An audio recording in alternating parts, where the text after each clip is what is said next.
¿Qué tal? 25 de julio, Día del Apóstol Santiago, patrón de España. Buena falta hace que nos proteja. 11 años se han cumplido del accidente del Albia. 81 muertos, 140 heridos. 11 años después, aún no hay responsables. La sentencia del caso está al caer, llevan meses diciendo, pero no llega. Todo apunta a que el marrón se lo comerá exclusivamente el maquinista. Está por ver si el jefe de seguridad de Adif es condenado o no. Él fue, en el juicio, la única representación de facto de Adif o del Estado en el banquillo de los acusados. Todo el procedimiento de investigación del accidente ferroviario más grave de nuestra historia estuvo viciado desde el principio para salvar al Estado y a los responsables políticos del Ministerio de Fomento, tanto del PSOE como del Partido Popular. El caso Albia huele a pacto oscuro para cargarle los muertos al maquinista que reconoció desde el momento del accidente su culpa y pidió perdón a las víctimas. Las víctimas del Albia hablan del pacto de la curva entre el PSOE y el PP, en referencia a la curva de Angrois en la entrada de Santiago, por la que nunca debió pasar ese tren. Un pacto para echar tierra, para salvar a los responsables políticos y para no emponzoñar la imagen del AVE ante el mundo. Las víctimas lamentan que todo aquel que ha salido en defensa del Estado ha sido finalmente premiado. La abogada del Estado en Galicia, entonces, Consuelo Castro, que inició la investigación con mucho brío, fue ascendida por Pedro Sánchez nada más llegar al poder a abogada jefe de toda España. ¿Casualidad? Lo cierto es que la primera misión de Consuelo Castro como jefa de la abogacía del Estado fue rebajar a los golpistas del 1O la acusación de rebelión a la de sedición que condicionó después la sentencia del Tribunal Supremo. Consuelo Castro apartó a los abogados del Estado que llevaban meses investigando el golpe de Estado en Cataluña como Edmundo Val. Desde entonces, la actuación de Consuelo Castro ha sido absolutamente partidista en favor del gobierno de Sánchez en cualquier asunto. Ella fue la primera en exculpar a Adif y al Estado en el caso Albia, pero no la única. El fiscal general del Estado, Álvaro García Ortiz, acaba de ascender hace muy poquitos días a fiscal de lo penal del Tribunal Supremo al fiscal Mario Piñeiro, que fue el fiscal del caso Albia. La sala de lo penal del Supremo, ya saben ustedes, es la más codiciada por los políticos, por la cuenta que les trae, en caso de tener algún problema, como los que tienen ahora Pedro Sánchez y Begoña Gómez. Allí terminan todos sus casos. El caso es que el fiscal Piñeiro, que empezó pidiendo 4 años de cárcel para el jefe de seguridad de Adif, terminó retirando la petición para sorpresa de todos en las conclusiones del juicio que se celebró el verano pasado. De manera que cuando estos días oigan hablar de la renovación del CGPJ, hoy que ha tomado posesión el nuevo, y de los 100 nombramientos de jueces y magistrados que están pendientes en el Supremo, en los tribunales superiores y en las audiencias provinciales, donde se guisan muchas de las sentencias cruciales para los partidos políticos, piensen que en ese pacto entre PP y PSOE suele haber bastante letra pequeña en la que, por supuesto, suele terminar ganando el PSOE al PP por pura bisoñez de los populares. Para entender el accidente del Albia hay que remontarse a los años finales de Zapatero, 2010-2011. José Blanco era ministro de Fomento. El PSOE ya sabía desde 2010 que iba a perder las elecciones frente a Rajoy. Pepiño Blanco buscaba entonces acomodo político para cuando perdieran el gobierno. Blanco quería liderar el PSOE gallego para intentar desbancar a Alberto Núñez Feijóo, que ya era presidente de la Xunta. Su obsesión era inaugurar el AVE a Galicia, así lo vendieron sin serlo, como Sánchez el de Extremadura, antes de dejar el gobierno. Para ello, para poder inaugurarlo él, Pepiño Blanco, antes de dejar el gobierno, Blanco ordenó aligerar las obras y cambiar el trazado inicial previsto del tren a la llegada de Santiago. La curva de Angrois no estaba en el trazado inicial del nuevo tren. El tren entraba en Santiago de Compostela en línea recta hasta la nueva estación. Pero acabarlo no daba tiempo, tal cual estaba ideado desde el principio. Para que Pepiño Blanco llegara a inaugurar el tren, se decidió aplazar el tramo final y usar la vía tradicional, la que pasa por la desgraciada curva de Angrois. No fue la única modificación que el ministerio de Pepiño Blanco ordenó para que el ministro pudiera inaugurar el tren a tiempo y que no lo hiciera el nuevo gobierno del Partido Popular de Mariano Rajoy.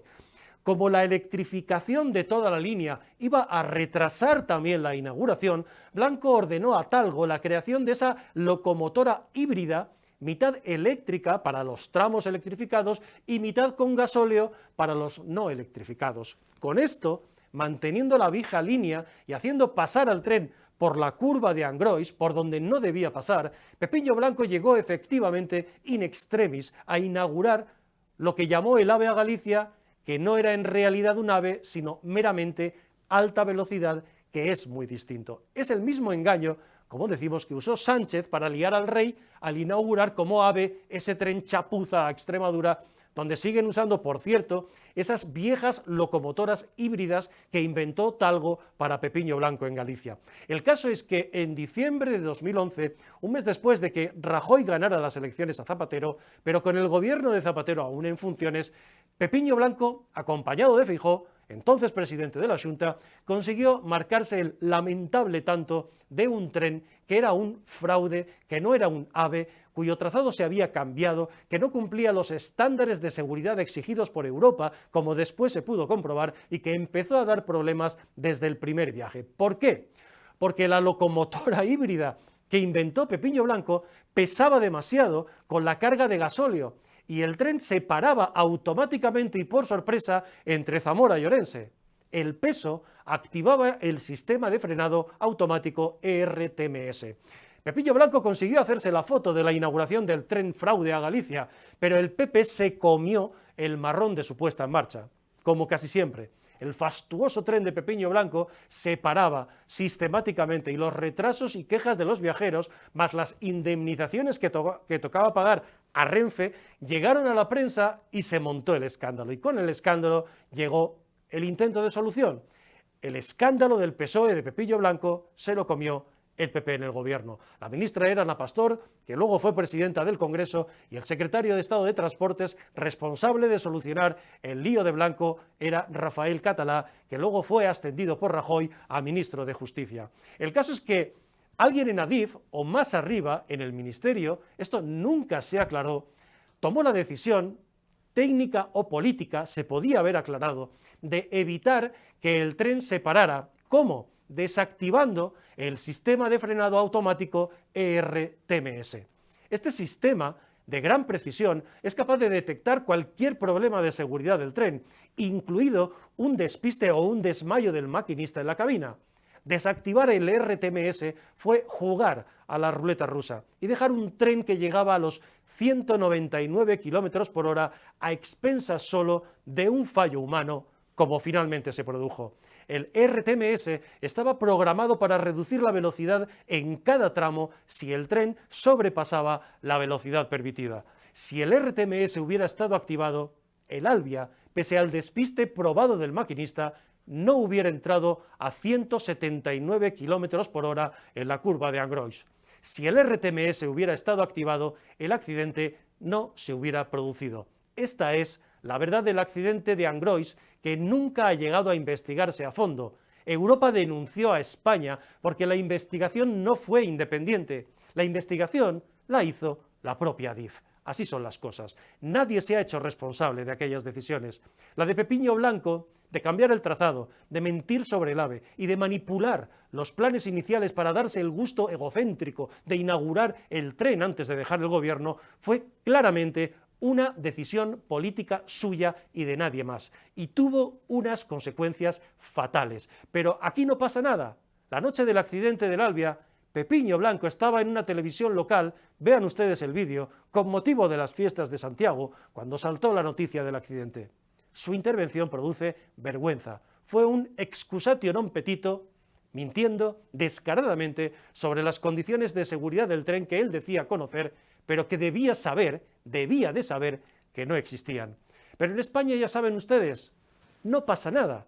81 muertos, 140 heridos, 11 años después sin sentencia. La abogada del Estado y el fiscal que se han dedicado a defender a Adif, ascendidos por el PSOE. Ana Pastor y Rafael Catalá siguieron sus carreras políticas. El PP demostró de nuevo lo panolis que puede llegar a ser con el PSOE. Se asustaron al ver la dimensión del accidente en vez de haberse lanzado a la yugular de Pepiño Blanco para saber la verdad y de haber depurado las responsabilidades internas técnicas de su ministerio para saber quién ordenó desactivar ya con el PP el ERTMS. Salvo, claro, que fueran Catalá o Pastor, personalmente los responsables de aquella orden. Pepiño Blanco dejó el gobierno.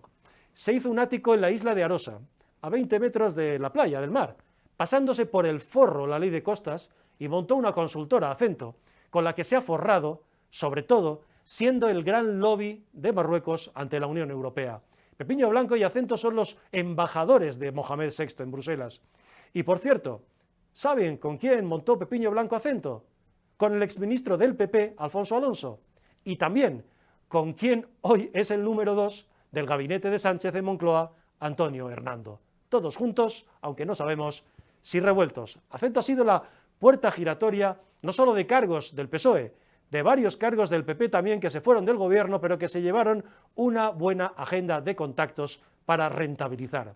En Acento trabaja el hijo de Esteban González Pons. ¿Entienden ustedes? Hoy por ti, mañana por mí.